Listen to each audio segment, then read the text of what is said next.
গতকালকের গরু মাংস তরকারি ছিল, যেটাকে আমি একটু গরম করে নিচ্ছিলাম। আর এই তো আমি এখানে হচ্ছে নুডলস সেদ্ধর জন্য কিছুটা পানি বসিয়ে দিচ্ছিলাম। আর এই তো কয়েক পিস মাংস আমি কুচি কুচি করে কেটে নিয়েছি। আর এইখানে হচ্ছে আমি একটা মামাই স্পাইসি নুডলস ইউজ করছি। ওই দিনের নুডলসের ভিডিওটা দেওয়ার পরে আপনারা বলতেছিলেন যে হচ্ছে আপু এটার রেসিপি দিয়েন, তো সেম প্রসেসে রান্নাটা করছি আর কি। ওইখানে সবজি ছিল, এখানে নুডলস। তো ওই দিনের ভিডিওটার পাশাপাশি দেখবেন একটা সবজি রান্নার ভিডিও আছে। আমি জাস্ট এখানে মাংসের পরিবর্তে ওইখানে সবজি ইউজ করছি। তো এই তো এখানে আমি একটু ম্যাজিক মশলা ইউজ করবো, এই জন্য ম্যাজিক মশলা নিয়ে নিলাম। আর নুডলসটা সিদ্ধ হয়ে যাওয়ার পরে এই তো আমি ছেঁকে নিচ্ছি। আর এখানে একটু ঠান্ডা পানিও দিয়ে নিব, যাতে আঠালো আঠালো ভাবটা ছেড়ে যায়, এর জন্য ঝরঝরা থাকে।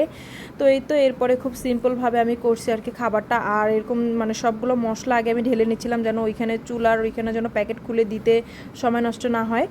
তো এই তো আমি ডিম পোস্ট করে নিচ্ছি। আর ঝাল ঝাল খাবার কিন্তু আমার অনেক বেশি পছন্দ, আর যাদের পছন্দ তারা অবশ্যই এইভাবে ট্রাই করবেন, দেখবেন অনেক বেশি ভালো লাগবে। এই তো সেম ওই কড়াইয়ে আমি জাস্ট নুডলসটা দিয়েছি। আর ওই দিন এখানে মাংসের পরিবর্তে সবজি ছিল, আর আজকে মাংস। দেন মশলাগুলো দিয়ে আমি মিশিয়ে নিছি। এই তো হয়ে গেছে নুডলস। তো ধন্যবাদ সবাইকে।